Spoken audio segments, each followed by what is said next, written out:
All right, and if we are ready to get rolling, I'd just like to take a moment to say hello and welcome everyone to today's The Academy session, ThinkSpace, Uncomfortable Truth, the State of Student Systems in Higher Education. My name is Tisha, and I would like to welcome you and thank you for attending. Without delay, I'd like to pass the floor over to our presenters today. Thank you for joining us, and Matt, the floor is now yours. Thank you, Tisha. Well, I want to say, first of all, thanks for joining us. We are excited about this conversation, and there's so much going on. We have 216 people on Zoom. So I want you all to look at the chat, click on the XLeap link.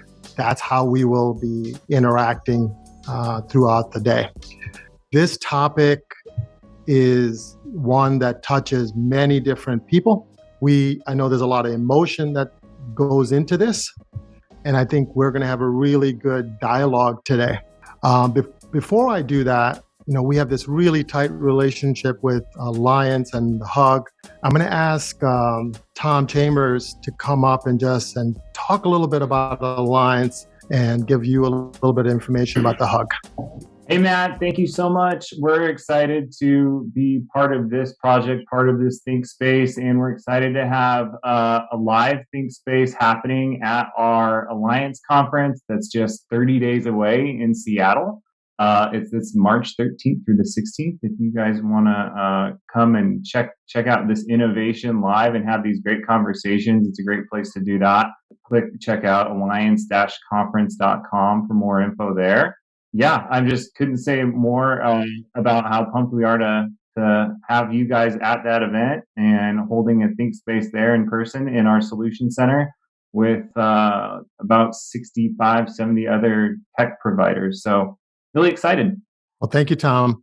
And yes, we will be having 6 different sessions from engagement, student-centric elements, the non-traditional student, which is now becoming the traditional, what's after cloud, creating an on-demand campus, even the question of why IT, and is that office still needed? We also operate in college speed. So we're going to be having these discussions that really will impact the future. And I think, our think spaces have really resonated with people. I think it's because everyone's voice is a part of it. And I hope all of you can join us in Seattle. We also are having a wine event. So anyone that comes to our ThinkSpace could come to our wine event. We have a whole space dedicated for that. But then we also have just cool time together. There's a lot of dialogue we're going to have there. So I want to start by introducing my colleague here, Joe Abraham, and he's going to dive into a lot of discussions with us. But I also want to talk about my co-host, Gabrielle Christofish, who is in Denver. You guys all have seen her and dialogued with her. She's going to be working in the back and probably the voice of the chat and also all the dialogue that you may be chattering about that she'll bring to the present. I also want to call out John Thompson Haas, who helped me craft that article that probably got many of you here. So he's a little bit to blame too. So I'll leave it at that. But I'm going to let Joe start the conversation here, and then we'll take it from there. So Matt, when you guys were working on the article, I had a chance to read kind of version 1, version 2, and then kind of the final version before it went live. And as I was reading it, I said, this is going to get some people thinking. It's going to ruffle some feathers. It's a good conversation to start. And then when it went live and I started to see some of the comments coming in as people were interacting with you, some of the people direct messaged you, and a lot of people just did it in the main channel. I found myself placing myself in the shoes of 4 or 5 different constituents, saying each of these audiences see this issue differently. And I tried to put myself in their shoes and say, okay, if I'm, let's say, an analyst, and I've been writing articles for 20 years about the future of higher ed, I've got a perspective. If I'm a software vendor, I've got a perspective and a reality. If I'm a college or university that's already gone through this process, I've got my situation. The consultants have their situation. When you put yourself in the shoes of each of these different groups, each has a set of, I would say, good things to say about what's going on and some realities they'd like to point out about why it's not necessarily their fault of why things aren't going as well as they could have been, right? For example, I've got my opinion on why the vendors brought technology in the way they did. I don't think it's a bad thing they did. I just think along the way, the wrong schools started adopting it too early and they just weren't ready, right? So we'll have that conversation today so that we can see everybody's perspective. I think that's the goal, right, Matt? It's to say, how do you bring all the voices, these 4 or 5 different areas together, each to hear each other talk, to then realize, oh, so the real solution is kind of taking all this and designing around it versus looking at it through any one person's siloed view. Give us some opening thoughts and we'll go right into the audience. I think you hit it, that there are these 4 segments that really play an important role in where we are today. I was part of that. I was in the consulting group and I understood it. So when I wrote the article with JTH, it was really just to clear my head about what was happening in the market, where I have conversations with clients. I have conversations with consulting firms. I have discussions with vendors. I even have discussions with the analysts. And I think they all come from a different perspective. And sometimes I didn't agree with them. And I think sometimes they looked at it as their only need was what they were looking for. And I think what I wanted us to do is start to understand that higher ed is changing, student is changing. We can't do what I did in 1990 and 2000 to transform a campus by waiting and digitizing core functional processes. We had to start to reimagine what a campus has to do. I'll be honest, I had a lot of calls, friends, colleagues. Yeah. They were questioning if I was friends or colleagues with them. And I was really honest. And I invited all of them to this conversation.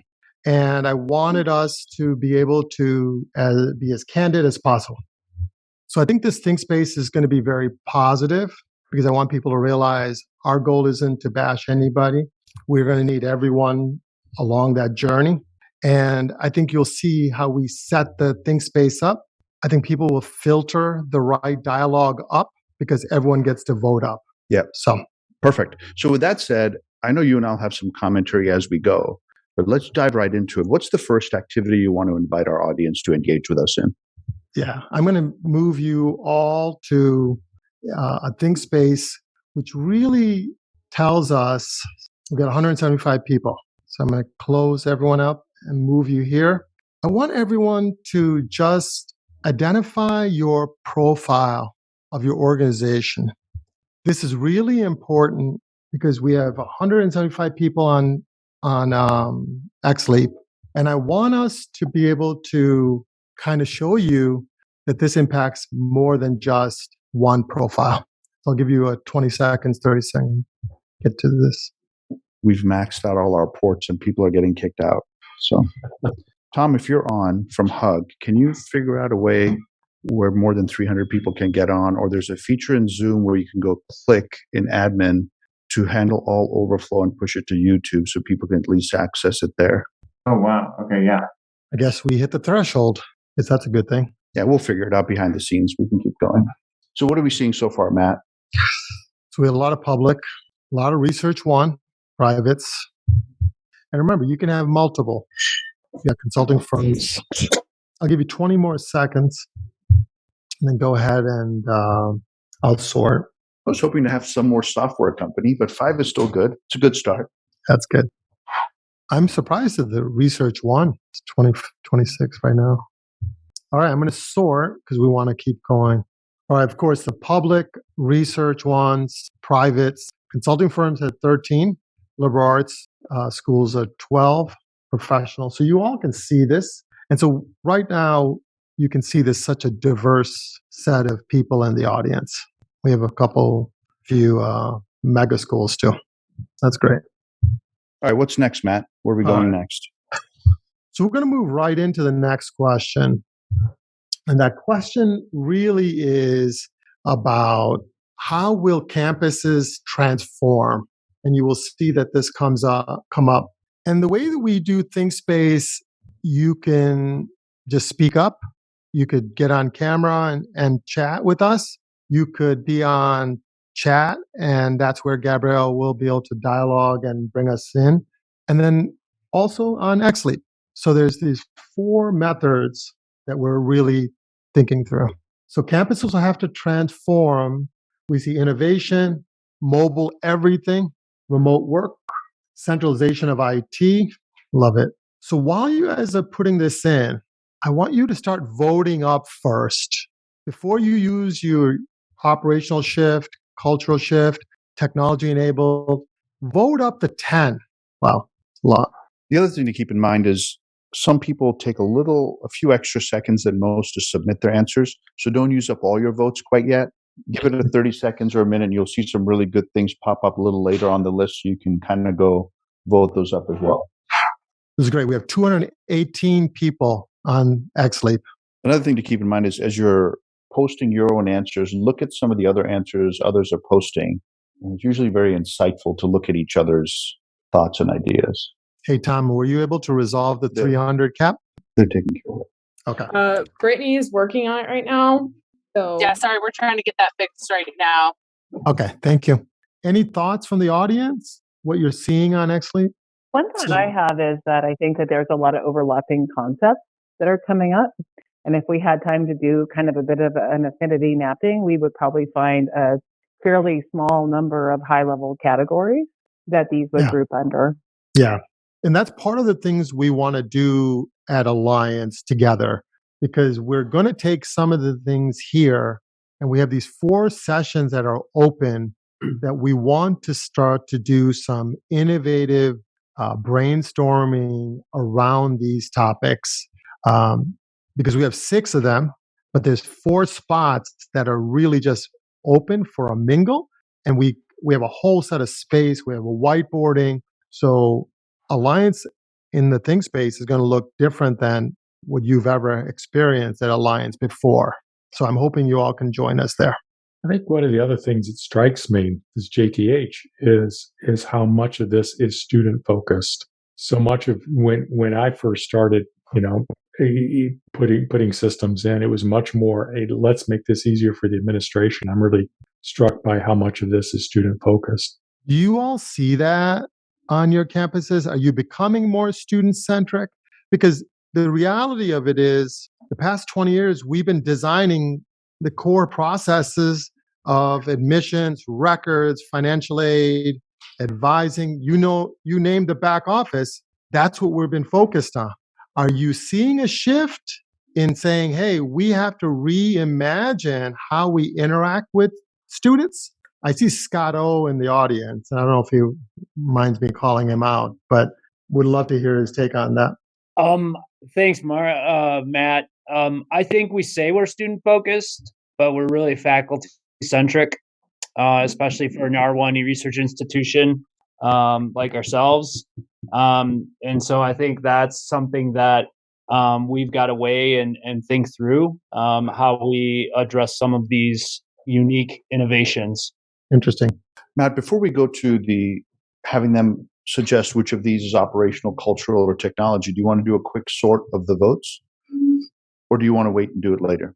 Yeah, let them go ahead. They see which ones have the highest votes. Go ahead and tag the stickies with operational, cultural, or technology enabled, because this will then allow us to say, is this technology that's going to resolve this? Is it culture that's going to resolve this? Or is it just how we change our business processes, operational?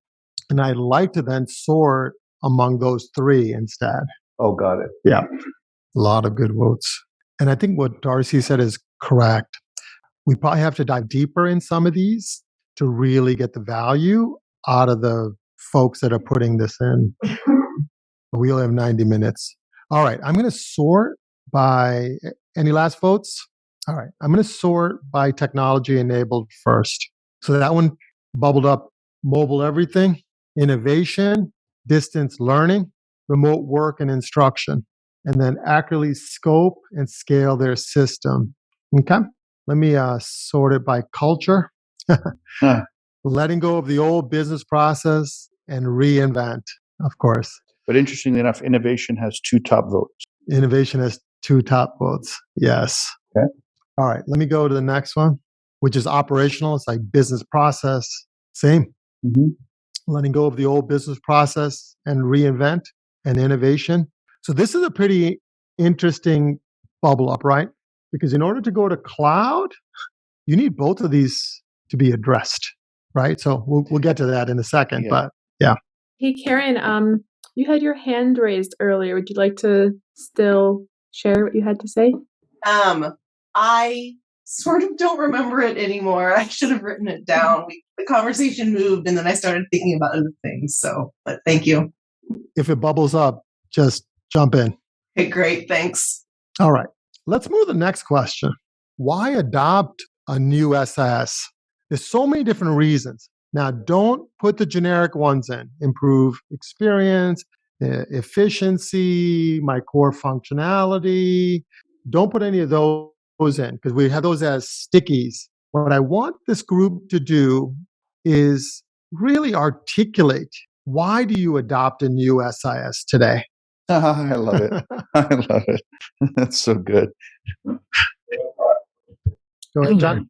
Yeah, no, I was just responding to Joe's comment about number 3, the fail previous adoption, try it again, and also number 1.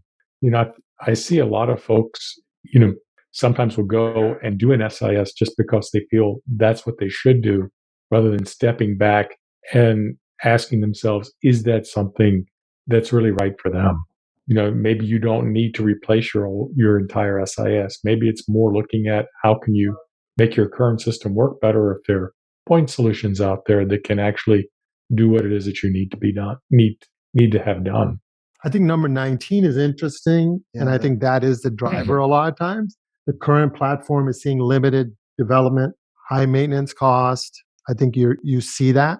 So I think it's an interesting point there. I think number 20 is an interesting one as well.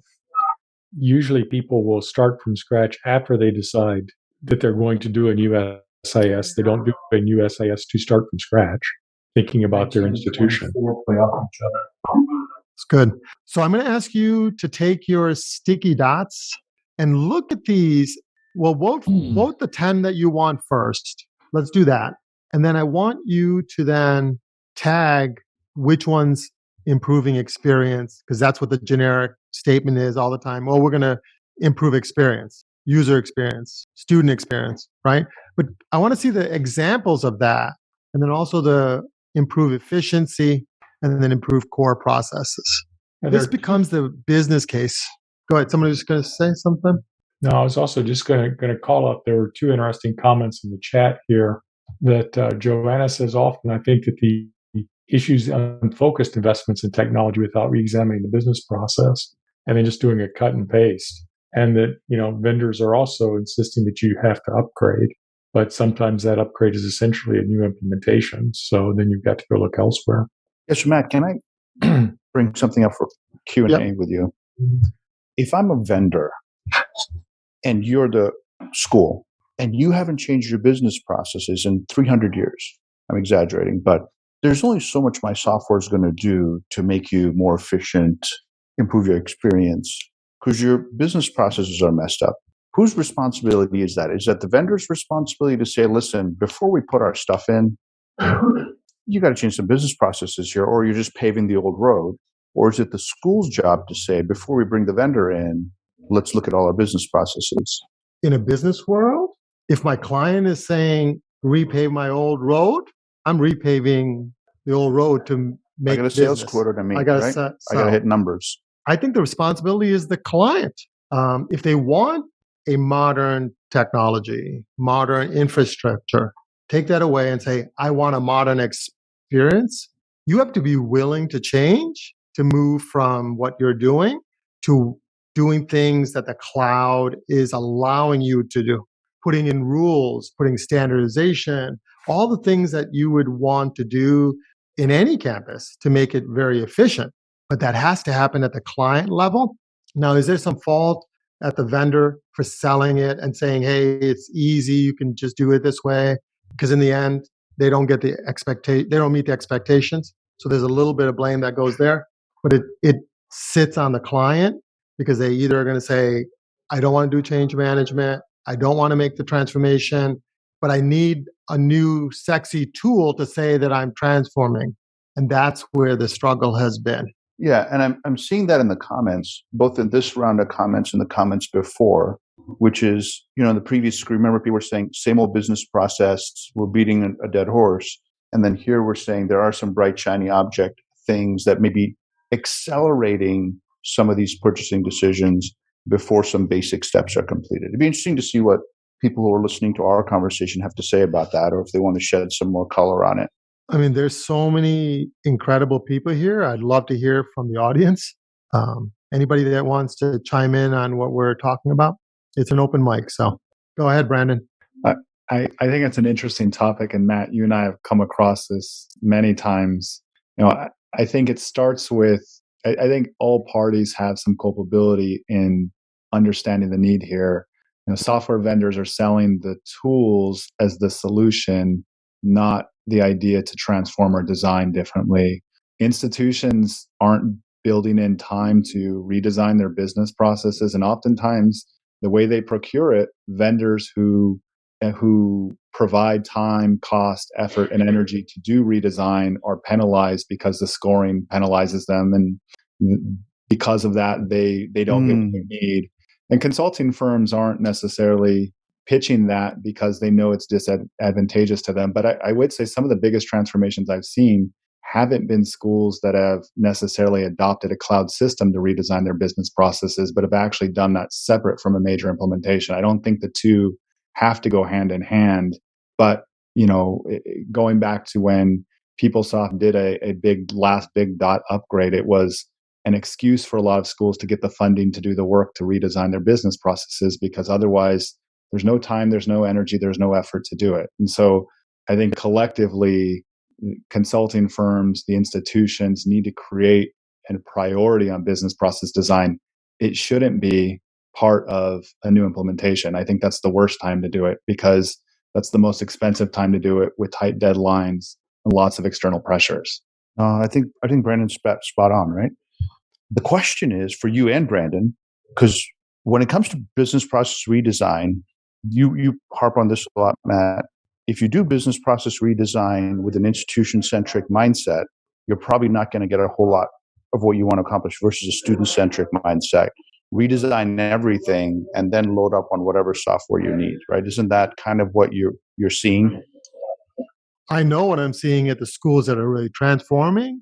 They're looking at a student-centric campus, and then they enable the technology, whatever that is, to allow that to happen. And in some cases, it's cloud. In some cases, it's rethinking what you do with your current investments. It's putting in CRMs to complement the cloud, to complement their on-premise system.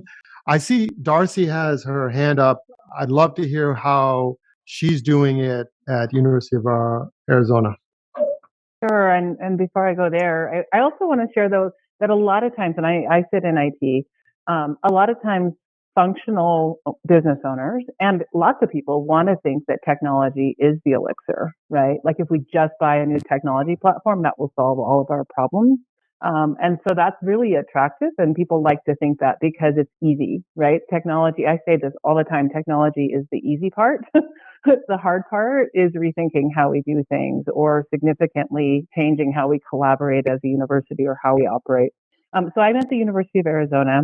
We are a PeopleSoft campus solutions school for our student information system.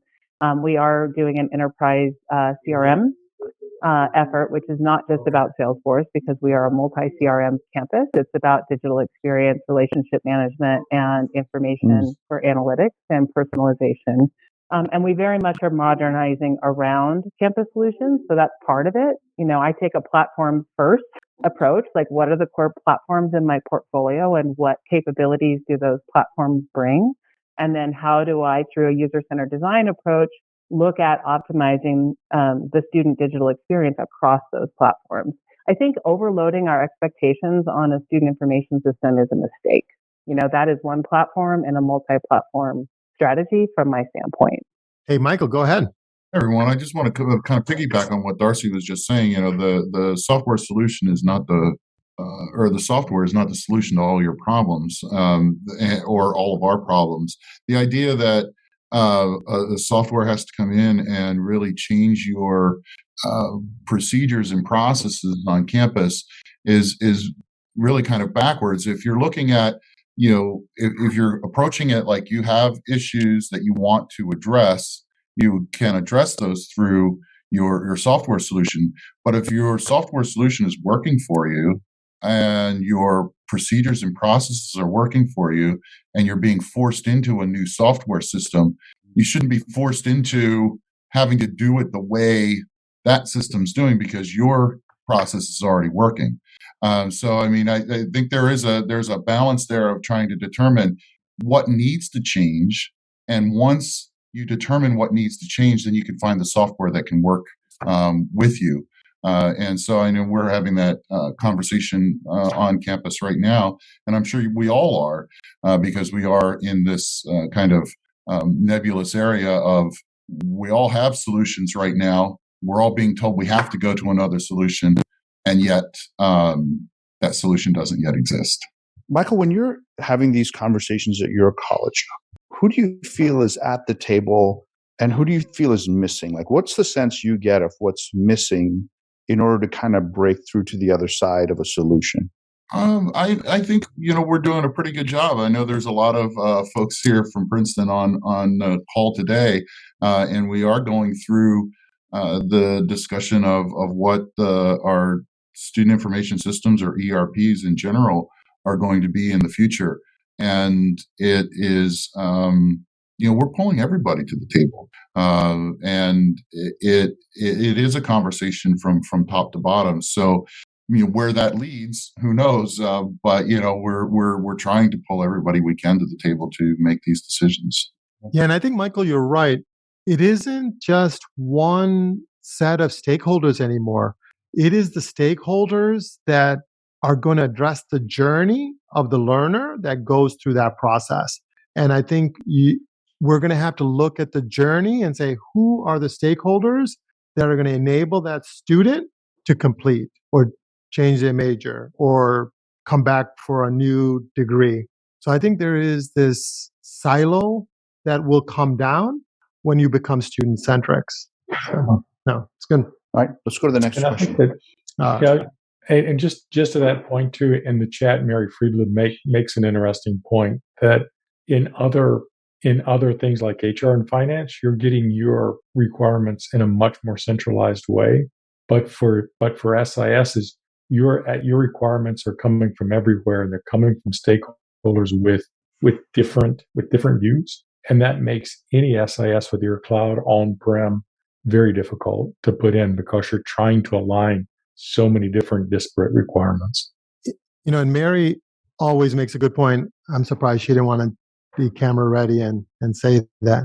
But I think a lot of times, well, you know what? Let's go to the next question because I think we'll feed a lot of this at some point. Hold on a second. Because I think HR and finance folks think student is equal, and it's not. I think it's more complex. But let's go to the next question before and this one's probably the most controversial of the questions that I will have today. But I thought it'd be good for us to address the elephants in the room. So the past 8 years, I've seen it. I've seen it back and I watched it, and we haven't transformed. So the question I'm always going to ask is, why did that happen? Why are we not better than we are 8 years ago?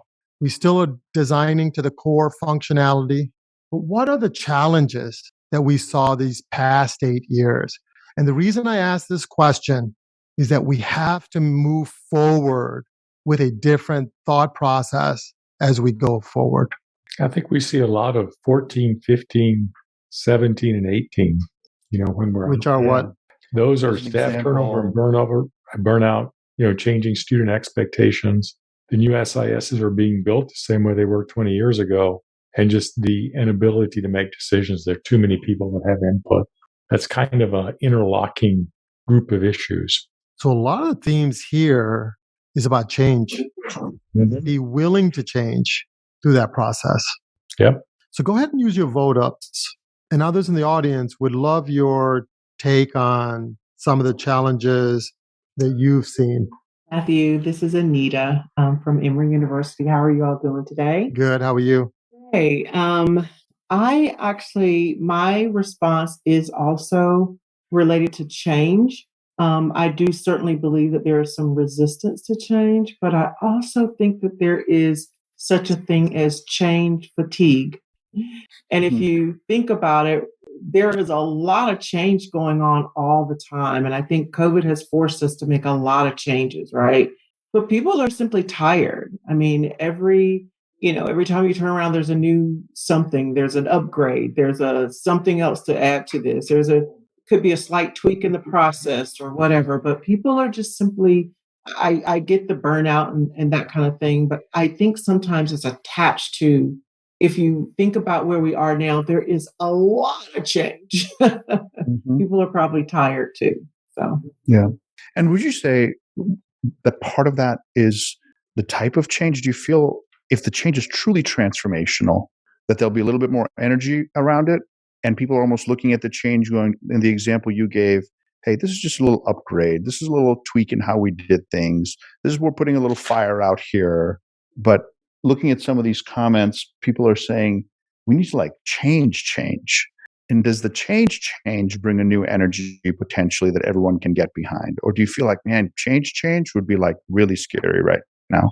I think it's a combination of both, but I also think I saw someone, in the chat saying, I think similar to what you're just saying now, if it was truly transformational and it didn't make people's lives harder, because I think some of the changes sometimes make people's lives harder and not easier. So I definitely think that if it were more innovative and helping people to make their lives and their jobs simpler, I definitely think they would be more apt to get involved. The other piece is, I think sometimes the change is happening to them and they're not involved in it. They don't have any say so, they don't have any input, and it's happening to them instead of it happening with them. Yeah. And Matt, one of the things that I really enjoy about higher ed is when people sense that the change really benefits the student, they find a fresh energy. But if they feel it's just another silo pushing something on them or whatever, there's a little less energy. Because I think higher ed people are by instinct are transformational people. They just want to see the really good ideas. But can I also play devil's advocate there? Because I think Anita's question is really interesting and intriguing, and understand that change in higher education. But is change in higher education really happening as fast as we think it is? I mean, if we're looking at the model, of how a student registers, how a student applies, how a student takes classes, how they receive grades, how they get a degree or a credential, graduate, financial aid, get a bill, has that fundamental structure really changed? And as we're talking about having change happen to you, our phones are updated overnight. And how many would say that change is being forced upon us, or that it's so impactful in our lives in a negative way that's causing me to feel change fatigue? And I guess my question is higher education really changing from a foundational perspective that offers the same things, trying to get people learned and skilled, versus an industry like Microsoft trying to train their staff through an educational model, but also driving that change of, are we really making significant leaps and bounds in this instrumental foundation of education? Not, a little change here, we got a new system, but the fundamentals of education. And let me give you an example. When I talk with schools as well, or when I used to work at a school, we have them enroll for classes. And I would argue, why? Why do I have to enroll for any class? You know the program I'm in or major. You know the classes I have or haven't taken, or you know the classes I need to take if I'm new. You know the grades that I received.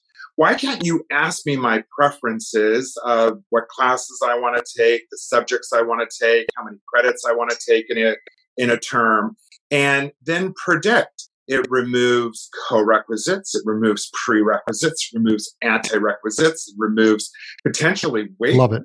So I guess my fundamental question is, has it changed? Has it changed so quickly? And shouldn't there really be other drivers that drive that change that then could maybe causing change fatigue? John, you're absolutely on point. Universities and colleges, more often than not, are not changing. Now, I will tell you, the mega schools and the community colleges, they're starting to see this and recognize there's a opportunity to change. We've been having this discussion with these schools around being inclusive versus exclusive. Because prerequisite, you're excluding someone. You have admissions process excluding someone. You have all these barriers, universities and colleges, that basically is saying you have to do this in order to be included. And what we're now having the dialogue with our clients, let's remove those barriers. Let's use the technology that's inherently in everything we do in our iPhone. Let's start using it. Now, John, whose responsibility is that? I think it starts at the vendor level. I think it starts at the consulting level. And I think it starts also with the clients that are innovative, because no one is saying it. No one's telling them, stop doing what you do. I can't tell you the number of blocker lists that I've seen. And I would tell my team, why are we looking at these blockers? Why are we not telling the universities to change? And I know some of them are in the audience. And I used to say that all the time. Stop looking at the blockers as a blocker. Start getting them to change because they bought the product. And I think that is what we have to think about. Now, I also think the vendors have to build for the future. You got to use location intelligence. You got to use all the technologies that are within their capabilities to drive it. So I see Joanna and I see Lajan and I see Steve just jumped on. So Joanna, and also Zia And then you reach and sort while they John, I sorted. yeah, Zia also has her hand up. Go ahead, Joanna. So much has been said. It took me a minute to find my hand raise. But there were a couple of comments that were made about like the staff turnover and burnout and change burnout. And I think the other critical side of that is that loss of institutional knowledge, especially things that have been kind of accelerated with COVID. And you have people leaving who aren't going to be here to help you document, innovate, and rethink those processes, which may be, it depends on who it is, right? Double-edged sword there, and kind of depending on who you're working with. But I think that's a really critical component of that turnover and that kind of burnout that we've been seeing over the last few years, is that there aren't people to be there to help kind of lead those conversations and lead that innovation from within. And then the other thing that has kind of come up in my head after reading the article and sort of hearing these discussions is, we haven't said digital transformation, which I really appreciate, because I think that the transformations happen before you select any technology, before you select any platform. You've got to know what it is fundamentally, what you're trying to do, and look at your ecosystem and work with what you have here. And I think that we're in a place now where we weren't even 5 years ago, where the strength of integration platforms, our open APIs, and the way that systems can access each other puts us in a much better position to really leverage the technology we have without having to do a whole $20 million upgrade on a SIS because some financial regulatory compliances have changed and now they've built a new module for it. I think SIS need to focus on the back end and kind of stick to what they are really, really good at, and some of that heavy processing and sort of staying in line with what's happening in the whatever's regulated and where there is consistency in our industry. But we need flexibility well outside of that to really serve students and make it a student and consumer focused experience. This is still built for the institution. It is still institution based. It's institution centric. It's there to make administrative lives easier, which is fine. And there's absolutely a place for that. But we need to look outside of that for the other things that we need to be bringing to learners in education. Yeah, Matt, Joanna's comments resonate really well with a lot of the comments you received on, in your LinkedIn feed, right? Which is more and more schools are saying, I'm just going to take what I have and bolt on nimble technologies rather than gutting everything and starting over and be 36 months out. And people are going to think I'm going to be surprised when I say this, but you still need a core system that manages the back end offices as effectively as possible. Now, you have to invest in that. I can't tell you the number of clients that stalled not doing that, waiting for the next best thing. And that hurt students. That hurt those campuses. That's where I'm saying, let's do what Joanna is saying. Let's look at CRMs. Let's look at AI. Let's look at chatbots. Let's look at the smart world of what we live in and incorporate. But we still need a really strong back end system. Now, whether it's your on premise or your cloud, that's a decision each school has to make. Yeah. So, hey, Lanjan, go ahead. Yeah, as I was listening to John earlier, and Joanna made also a good point that kind of really aligns really well. I think within education, we just have to deal with a challenge that's very unique. I mean, we're training the innovators and the superstars from tomorrow who will change a lot of industries and a lot of environments that they're getting involved with. But we, being the source of that innovation that we're putting out in the market, are probably the slowest to kind of keep up with that pace. And that may not necessarily be kind of the institutional fault or kind of something that we're overlooking. Is just the boundaries of education as it exists today. And while I definitely agree that we can be innovative and try a lot of new technologies, if it's CRMs, if it's bolting on solutions that are innovative to help our students, in the end, in the really big picture of the big scheme of things, we're just patching because we have some set boundaries because of the way education and the education system is laid out that we are very limited and can probably not cross. Because otherwise we're, to an extreme, maybe out of compliance. You have to follow so many rules from so many agencies and entities, So, Lanjan, that set that stage. Wouldn't you think this is the time for leaders to speak up and say, the way you're accrediting me, the way you're mandating me is not the way that we have to be mandated on. We have to do things differently. Absolutely, I agree. And that is something that I think what we heard earlier as well, where a lot of us feel the pressure and the burnouts and the stress of dealing with continuous change. It just gets more and more, and it's really just grows at an exponential factor, like those situations we find ourselves. And we have to come to a point where we go back and review the basics and the foundation to really enable us to step outside of the level of comfort that we have today and be able to leverage the innovation and the new ideas that exist that just wait for execution. Yep. Charlie Moran's next. Charlie's got something. Yeah, just a couple observations, and by the way, whoever said it before for not using the word digital transformation, I thank you today, because that term has no meaning. Everybody's defined it their own. It reminds me of the old days 20 years ago when we talked about, well, the system needs to be user friendly. At the end of the day, all that really meant was users had to learn to be friendly to the systems or they'd mess with you. That's and, good. when you start though to look at this stuff and rendering, I'll tell you what I see in clients all the time. You don't have leaders with a vision. You don't have leaders who want to get into the details. And if you don't have director level or AVP level that have a vision for how it's going to work, a vision where it's going to go, it's kind of like, let's build a brand new house on an empty lot and let's have everybody, deciding I'm going to do this, this, this, and how does it all get together? I do think, yes, that the idea of extending what you've got, we tell a lot of clients that's probably what it is. If our experience is, if you've had something more than 10 years, you probably haven't turned on half of what you're paying for. But the bigger issue that comes about for most schools is they don't have staff anymore to do all these integrations. They buy all these pieces and they stand alone, they re-enter data, or they don't ever bring the stuff in.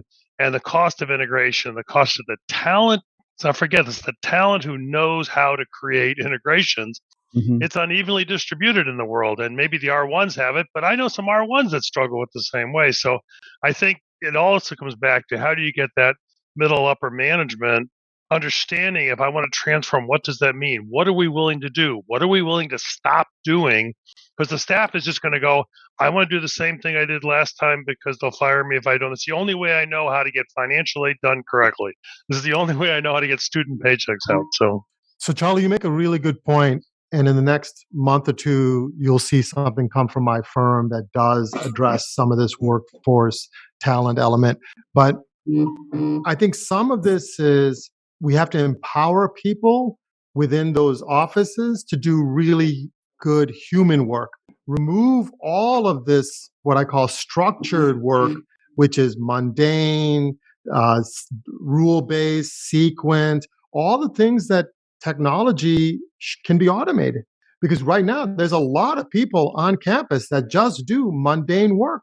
We have to get them to do work that really is meaningful as you move forward. I know Zia jumped on and she took her hand down. Zia, do you want to chime in? I will. I wanted to echo something you said a few minutes ago about lobbying, because I agree with you. There are oceans of opportunity within every institution to incrementally improve, streamline, and automate the tasks that they're doing today.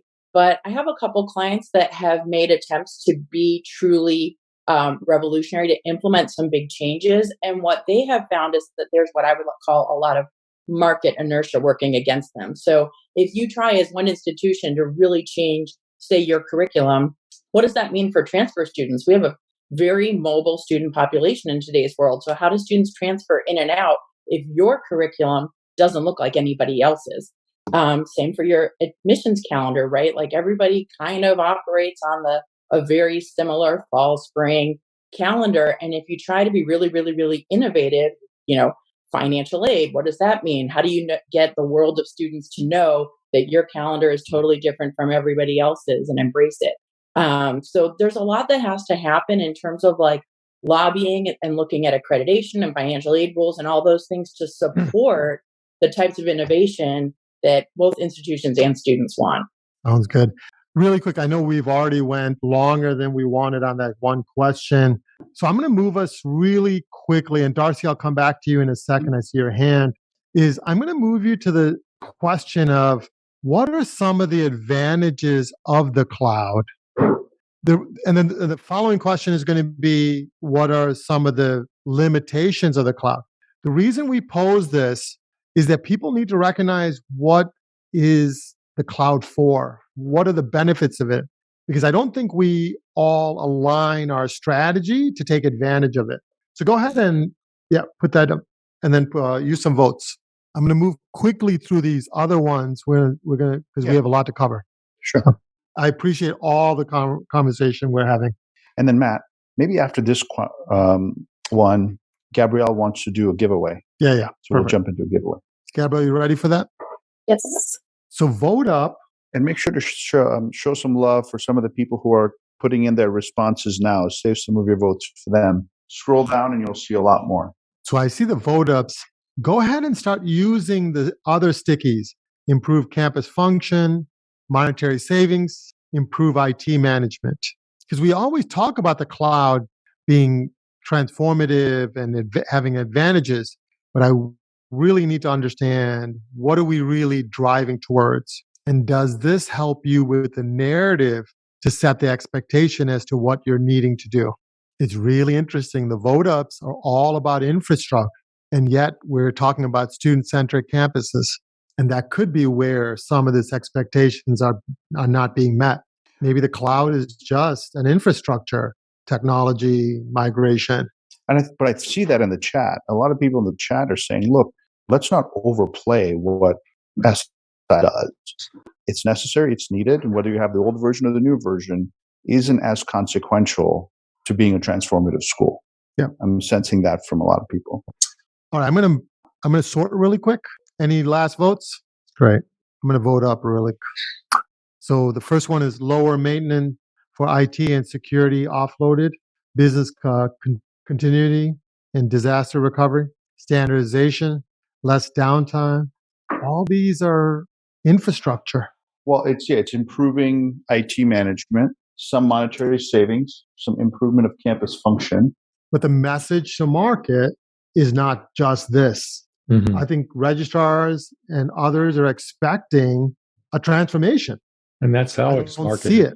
And that is how it's marketed. Everything I see says, go to the cloud, transform your institution. But they're really saying just transform your infrastructure. Make your IT department more efficient. But if I'm a vendor, I can tell you the benefits of a cloud. It's to create my core process more efficiently, put standardization in place, put student access everywhere, but we don't see it here. Correct. So who's driving the narrative for the transformation? Because I'll be honest, this should be easy.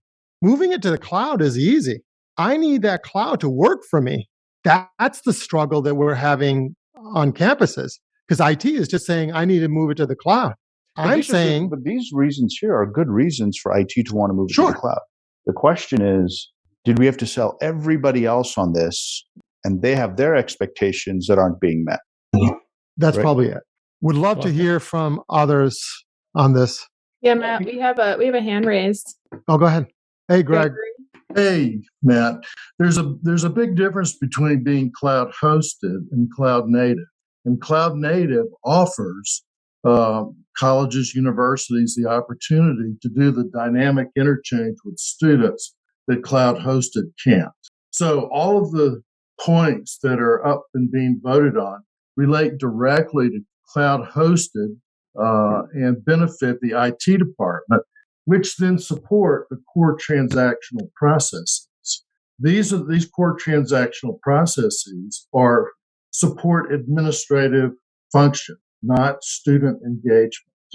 So, if you wanted to, you could like redo this form and say, all right, what are the cloud native functionalities that we can adopt and what's available? And what you would find, like Arizona State and some other institutions that are doing it, is that you can use platforms to engage students in a way that's dynamic.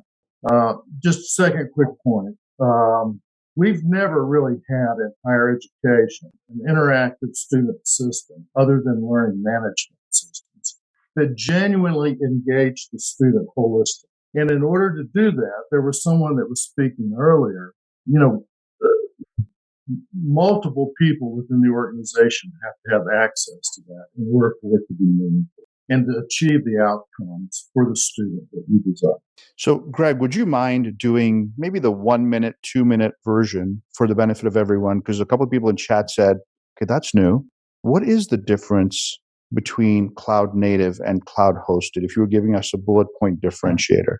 All right. So with cloud native, your database structure is going to be different. You're going to be able to use that information in different applications. So if I'm referencing whether it's Microsoft Azure or it's AWS, you're going to be able to use natural learning processing. You're going to be able to integrate mobile. You're going to be able to engage students with built-in two-way personalized learning or communication systems. It's a whole different world than trying to stay current with the latest federal guidelines on financial aid. Got it. So it's just two. One is extremely creative. The other improves performance, security, cost efficiency, and things of that nature. That makes sense. I think Alan just gave us a summary in chat for those of you that want to pop in and look at that. All right, Matt, keep it going. Hey, Darcy, go ahead and chime while I move everyone to the next question.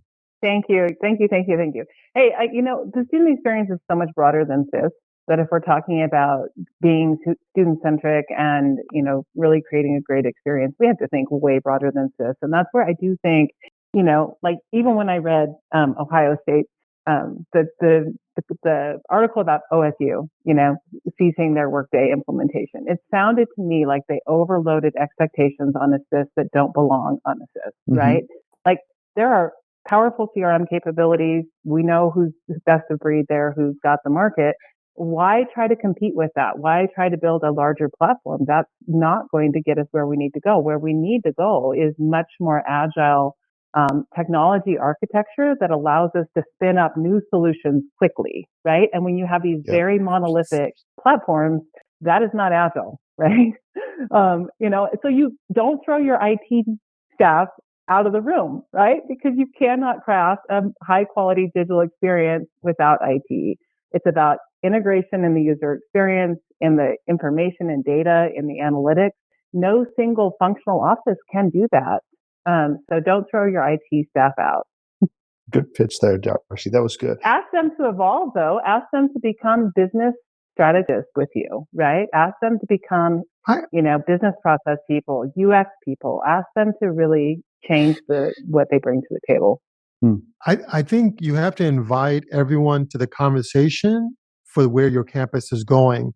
So the registrar that needs to know what's the future of keeping records, and they should understand that. What's the future of maintaining and managing financial aid processes differently than what you do today? And it could be that you don't need an SIS specifically do certain things. Maybe data entry could be done through automation. There's so many different ways of thinking about it. I know my old firm, I had a whole group of student folks, and they were all SIS folks. And I put them in a room and I said, what's the future of admissions? What's the future of records? What's the future of financial aid? What's the future of student financial aid and student financial? Sorry. You could tell eyes were glazed over. They just weren't even thinking about it. We have to get campuses to start thinking about what is the future of their campus. And it may be different than what they're doing today. I see the limitations of cloud are going up. Go ahead and vote up really quick. And Gabrielle, are you almost ready to do the wheel? Okay. I'm ready. Let's just look through this really quick and see if anyone has any feedbacks. Locked into vendor maintenance and update schedule. Okay. Less configurable. Forces everyone down the same pipeline. Lack of transparency. That's interesting. I'd like to hear more about that. I'd like to understand what that means. For SAS, they aren't any good student options. Okay. Any thoughts from the audience? Okay. Gabrielle, I'm going to move it to you, and then I'll get next question set up. All right. So the way we're going to do this is we have 3 $25 Amazon gift cards to give out. You must be present to win. When we roll or when we do the first spin, if that person is not there, but the second person that we roll is here, then they will get a $50 gift card. So that gift card will just roll up. And if the first 2 people aren't here, but the third person is, they'll get the full $75 for all 3 of the $25 gift cards. All right, Victoria, are you here? You can go ahead and message. Yes, I'm here. Sorry. Yay. All right. All right. Okay, Victoria, congratulations. Thank you. And shuffle again. All right, Peak, are you here? Might roll over. Might roll over. Is Peak here from DePaul? No? Let's roll it. We might have a rollover. $50. Our first rollover. That's how this works, right? For some of our first time guests, this next roll is worth a $50. Yes. Oh, can you hear me? I'm here. Oh, is Peak here? Oh, there you go. Okay, awesome. All right, sorry, whoever's going to win next, you're back down to $25. All right, now go back to $25. Few more time, shuffle it up. And Andrew, are you here? Andrew from Played. Must not be here. I don't see anything on chat. All right, if that's the case, we'll do one more spin then. All right, is Cindy here?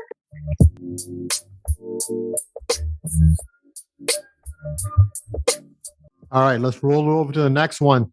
Okay. Next year for the next ThinkSpace. All right, Matt, you're back on. So we got the question up. So when we think about student transformation, it's very costly. And there's things that we have to think about even before an implementation happens. I know that I think Brandon made the comment that it's very costly to do certain things during an implementation. So what are the things you should even do before you bring a vendor in, you put an implementation team on? Because these are things that allow you to lay the landscape out so that you can actually gain the transformation that you need. Now, the question around cloud and what you need, you're going to have to put this into play because I think there's some expectation setting about what the cloud is really going to do for you. Now, Matt, as people are putting their responses in, I hope even this answer is used as a tool to build future business cases. Obviously, we're going to give all of you this data. We'll export this and make it available to you so that if you ever have to make the business case for or against something, you can say, hey, out of hundreds of people from higher ed, X% said that business process should be looked at before we make any kind of a move, that we should do some focus groups with students first so that, again, we can educate senior leadership on a pathway before we jump. I'd love to hear from the audience. How many people talk to students now before they go in through an implementation? What is their voice like on the design of that system that you're going to have? Correct me if I'm wrong, as people are thinking about their responses, my understanding is a decision gets made, a budget gets put aside, an RFP goes out, and from the time the RFP is awarded, it's just a race to implementation. There's no time to talk to anybody. It's before any of that. Yep. What's happening is the real question, right? Okay. I know there's a lot of people in the audience. Go ahead and chime in. Yeah, this is Matt. This is Steve. I would say that by the time that you are in the middle of your implementation, you've lost the opportunity to affect the true transformation. The implementations are the shiny objects. They give us a vocabulary. They give us a set of functions to discuss and to argue about and fit and gap and everything like that. But the true transformation occurs by talking to students. We in student services imagine we know their experience, but it's often not the current experience, or students are using different processes and tools and workarounds than we ever imagined. So I think we need to be very intentional about the capital T transformation that occurs before we even alight on a technology choice. Anyone else want to piggyback off what Steve just said? And I would be interested to hear from some of you. Who do you feel needs to drive that? Like, is there a role at the college or at the university that should own the start of that? Where does it begin, and who do you have to surround yourself with to start the capital T transformation? If I could just tack on to my own comment, I'm sorry. I think it starts with let's talk to those who are more vulnerable, those whose onboarding journey was not the mainstream, those who are perhaps less means or more rural or not as well resourced. Let's talk to them. And in improving their onboarding experience and their engagement, we will float all boats. That's where I would start. I was also thinking, though, I'm glad you said that, because you're looking at it from the student experience, but who on staff should drive this conversation? Is this the student side of the house? Is it the IT side of the house? Is it the president's office? Where should this begin, and then who do they surround themselves with to move this forward? Well, I would say it's not a technology-driven discussion that has to happen with students. I think it has to come from the student services department, whatever that may be called at your university or school. Got it. But how do they get empowered to do that? Because right now, it's always empowered by IT. Or, as people are thinking about an answer, what's the relationship between student and IT?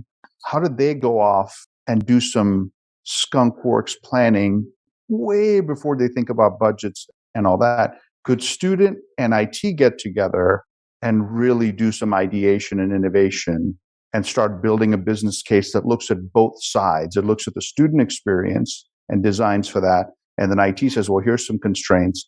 And then they bring financial aid in, then they bring the others in and say, well, here's regulatory issues, here's process issues that you have to factor in.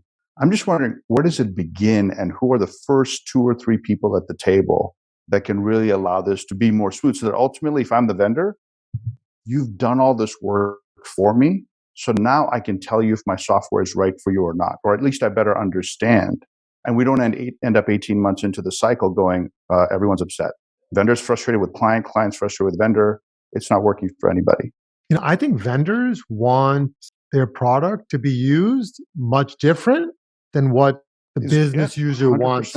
So number one here, I just sorted up business process. When you do an implementation saying, I am going to do my business process and this is my flow and what product can fix it, I think you've already lost your transformation. Your business process should be reinvented with a student-centric mindset, talking to a student. Because if you just do flowcharts, and there's plenty of consulting firms that'll come and do your as-is flow, as if you don't know that already. Right. You'll spend hundreds and thousands of dollars on a flowchart of what you do today. Yeah. And when you know that process is not what you should be doing in the future, I would say understand where you want to go, design for that, then have the discussion with students to validate it, allocate the right resources, put the change in, and then start to bring the vendors into play. And it's multiple vendors, not just one. I see some folks, I see Joanne, and I see Steve. Steve still up with his hand up. Go ahead, Joanna. Somebody was asking the question about, who leads this change? Where does this sit? Where does this group sit? Who drives it? And I wanted to make a comment. I don't know if it matters as much where this person sits. I've held a very similar position throughout my entire career, and I have sat in IT, I've sat in operations, I've made my own department. All that matters is that you have someone driving it, and that someone who's got the initiative, who has some decision-making authority, has the accountability and responsibility to pull these groups together and really drive and facilitate that conversation. And really, it can't be done without somebody who has some authority to make decisions and move things forward. I know that in higher ed, a lot of things are decision by committee, but I do think it's really important that there's an established leader, whether they're in IT and have very strong business acumen, really understand operations side, or one of your power users in your big assistant who really understands the technology stack and can speak to business process. Like you need to appoint someone, right? It can't just be people's part-time jobs. And I think anytime you start an implementation or any major initiative like this, you've got to allocate the resources. It can't be, hey, you're going to do this on top of everything else. Like you need to clear people's plates and allow them to focus on this for that innovation and for things to really move along.